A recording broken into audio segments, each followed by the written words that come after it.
क्या आपको पता है आज हम कितना दूर पहुंच चुके हैं? क्या आपको पता है हमारे सोलर सिस्टम के बाहरी हिस्से में क्या है? और क्या आपको पता है हमारी पृथ्वी करीब 6 बिलियन किलोमीटर से कैसे दिखती है? इन सभी प्रश्नों के उत्तर जानने के लिए हमारा ये वीडियो आखिर तक जरूर देखें।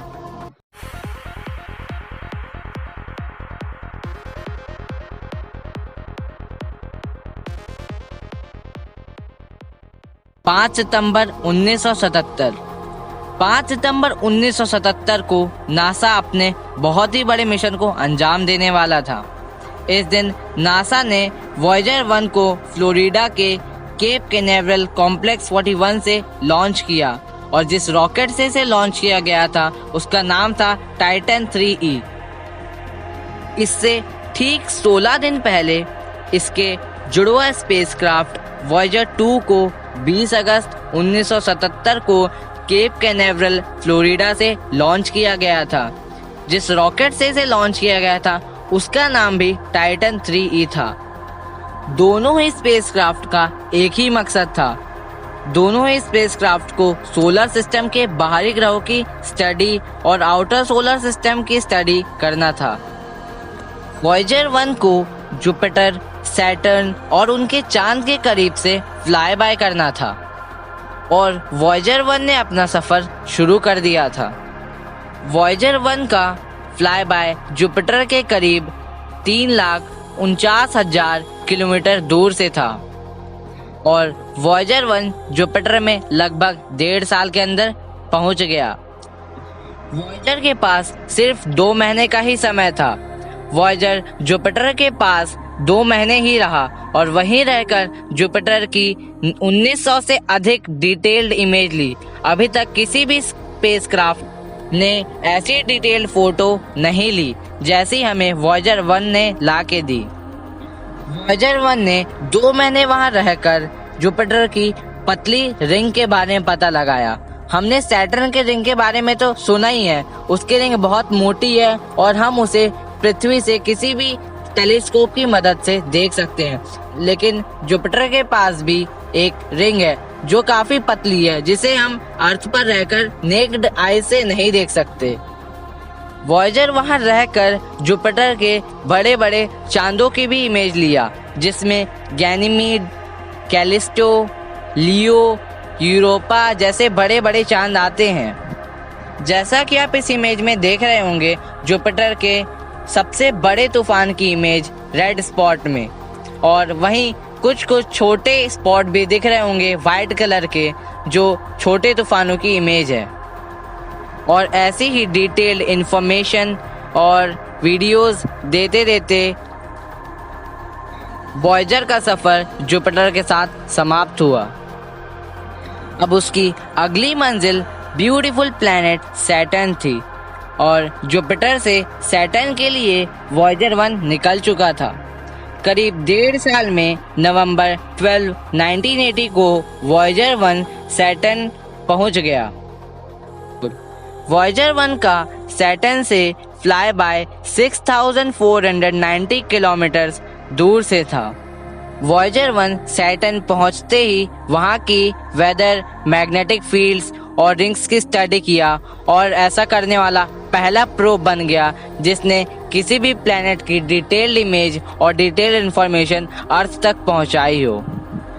और फिर वॉयेजर 1 की नज़र टाइटन पर लगी और उसने टाइटन की इमेजेस ली और बताया कि टाइटन का एटमॉस्फेयर बहुत ही मोटा है और टाइटन में नाइट्रोजन भारी मात्रा में है। और फिर स्पेसक्राफ्ट ने इंफॉर्मेशन दी कि यहाँ पास मीथेन का समुद्र है।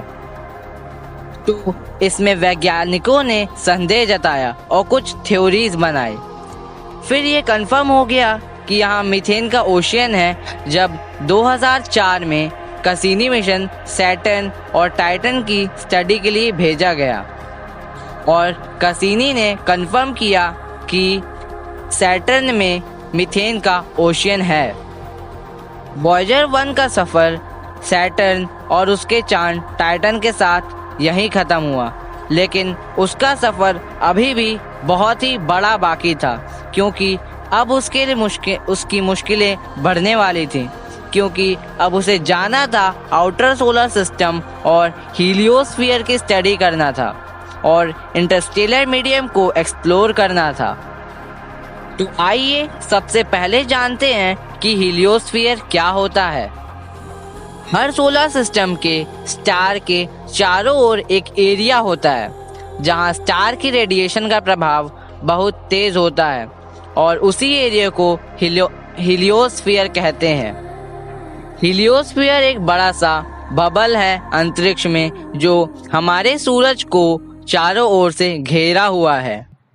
मैंने अभी बताया कि वॉयेजर 1 को हीलियोस्फीयर और इंटरस्टेलर मीडियम को एक्सप्लोर करना था। तो आइए जानते हैं इंटरस्टेलर मीडियम क्या होता है। तो आइए सबसे पहले जानते हैं इंटरस्टेलर स्पेस क्या होता है। दो स्टार सिस्टम के बीच में जो स्पेस होता है उसे इंटरस्टेलर स्पेस कहते हैं और उस इंटरस्टेलर स्पेस में जो मटेरियल भरा होता है उसे हम इंटरस्टेलर मीडियम कहते हैं। इसमें गैसेस होती हैं जो अपने आयनिक, एटॉमिक, मॉलिक्यूलर फॉर्म में होती हैं और इसमें डस्ट पार्टिकल्स और कॉस्मिक रेडिएशंस भी होते हैं। तो हमने ये जान लिया कि हीलियोस्फीयर और इंटरस्टेलर स्पेस, इंटरस्टेलर मीडियम जिसे ISM कहते हैं, ये सब क्या होता है। अब आगे बढ़ते हैं और बताता हूँ। हीलियोस्फीयर इंटरस्टेलर के बीच एक बड़ी बाउंड्री होती है जो प्लाज्मा से बना होता है। इसे हीलियोपॉज कहते हैं। ये वही जगह है जहाँ हॉट सोलर विंड और कोल्ड इंटरस्टेलर विंड की टक्कर होती है और इतनी तेज टक्कर होती है कि बैलेंस बना रहता है और हॉट सोलर विंड बाहर नहीं जा पाती और कोल्ड सोलर विंड अंदर नहीं आ पाती है। वॉयेजर 1 को इसी हीलियोपॉज को क्रॉस करना था जहाँ का प्रेशर इतना ज़्यादा होता है कि हम सोच भी नहीं सकते। यहाँ का प्रेशर 267 × 10⁻⁻15 पास्कल होता है।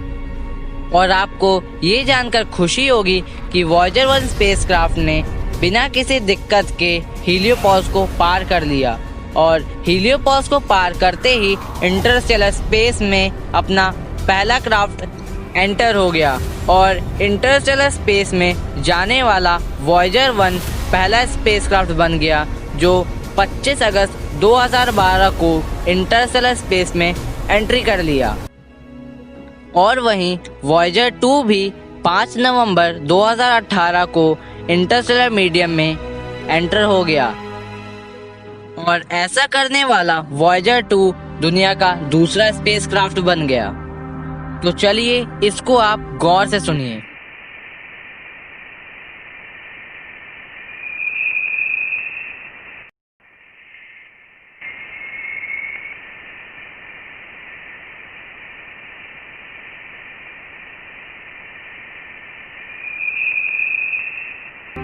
ये साउंड है Interstellar medium vibrating dense plasma की। इस टाइम वॉयेजर 1 की स्पीड 61,197 किलोमीटर्स पर आवर हो चुकी है। हमारे पृथ्वी के सबसे पास स्टार सूरज के बाद प्रॉक्सिमा सेंचुरी है। अगर वॉयेजर 1 इसी स्पीड 61,197 किलोमीटर्स पर आवर की स्पीड से जाता है तो प्रॉक्सिमा सेंचुरी तक पहुंचने के लिए उसे लगभग 73,000 लाइट ईयर्स लगेंगे। वॉयेजर 1 इंटरस्टेलर स्पेस में जाने से पहले 14 जनवरी 1990 को अपना कैमरा खोल दिया था जिसमें उसने एक फैमिली पोर्ट्रेट लिया था जिसमें सारे ही ग्रह दिख रहे थे और उसमें हमारा अर्थ भी दिख रहा था जैसा कि आप लोग इस फोटो में देख रहे होंगे। और उस अर्थ को नाम दिया गया द पेल ब्लू डॉट जो लगभग 6 बिलियन किलोमीटर दूर से ली गई थी और इस फोटो को सबसे दूर से लिया गया अर्थ की पहली फोटो है। अभी कुछ समय पहले ही इसे 43 ईयर्स हो चुके हैं और आज भी ये हमें इंफॉर्मेशन भेज रहा है।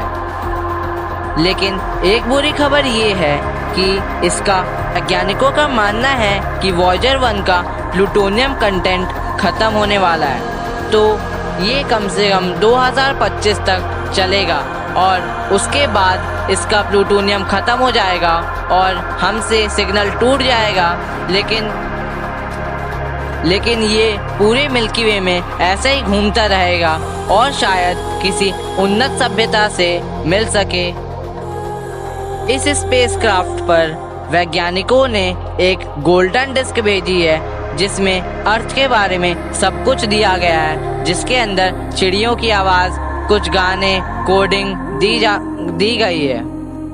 अर्थ की लोकेशन भी दी गई है ताकि अगर वह किसी को मिले, किसी उन्नत सभ्यता को मिले, तो वो हम तक पहुंच पाए, जान पाए कि हम कहाँ हैं।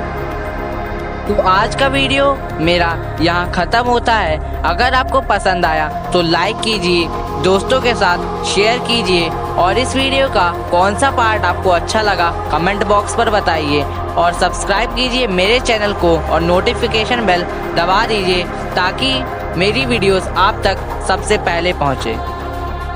Thanks for watching.